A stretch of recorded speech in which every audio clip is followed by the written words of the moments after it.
नमस्कार, आप देख रहे हैं जी भारत। आपके साथ मैं हूं प्रियंका कर्णवाल। दोस्तों, कभी आपने सोचा है कि जीएसटी में छूट देने या टैक्स बढ़ाने का फैसला आखिर करता कौन है, केंद्र सरकार या राज्य सरकार?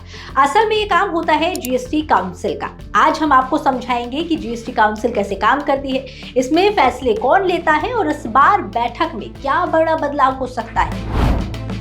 प्रधानमंत्री नरेंद्र मोदी ने हाल ही में टैक्स सुधार का जिक्र किया था। इसी के बाद अब जीएसटी काउंसिल की 56वीं बैठक में टैक्स स्ट्रक्चर को सरल बनाने और स्लैब घटाने पर चर्चा हो रही है। देश भर की नजर इस बैठक पर टिकी है, क्योंकि ये फैसला हर आम नागरिक की जेब से जुड़ा हुआ है।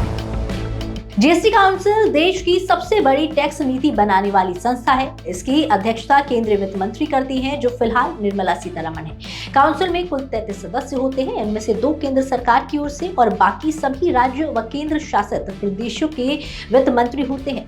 इसका मकसद है केंद्र और राज्यों को मिलकर एक टैक्स सिस्टम पर सहमत कराना और टैक्स से जुड़े अहम फैसले लेना।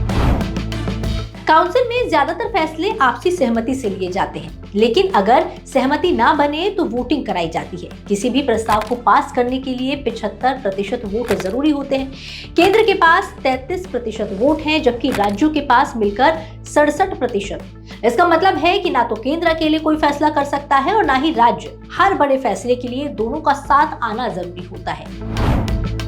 जीएसटी काउंसिल सिर्फ टैक्स दर तय करने तक सीमित नहीं है। ये संस्था केंद्र और राज्यों के बीच टैक्स का बंटवारा तय करती है। किन वस्तुओं और सेवाओं पर जीएसटी लगेगा या छूट मिलेगी, ये भी वही तय करती है। अगर किसी राज्य को जीएसटी की वजह से घाटा होता है तो उसकी भरपाई का रास्ता भी काउंसिल ही निकालती है। हालांकि कई बार राज्य फैसले मानने से मना कर देते हैं। खासकर बंगाल, महाराष्ट्र और तमिलनाडु जैसे बड़े राज्य जीएसटी से होने वाले राजस्व नुकसान पर सवाल उठाते रहे।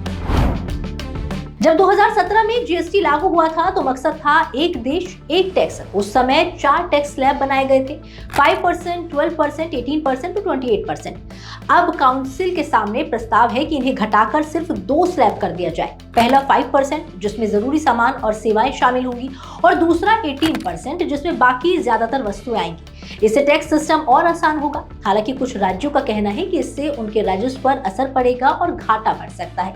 तो अगली बार जब आप सुने कि किसी प्रोडक्ट पर जीएसटी घटा या बढ़ा दिया गया है, तो समझ लीजिए फैसला ना तो अकेले केंद्र का है और ना ही सिर्फ राज्यों का। असली ताकत है जीएसटी काउंसिल के पास, जहां हर निर्णय को सबके साथ लेकर ही लिया जाता है। तो आपको ये पूरी जानकारी कैसी लगी, हमें कमेंट सेक्शन में जरूर बताइएगा। मिलते हैं अगली वीडियो में। धन्यवाद।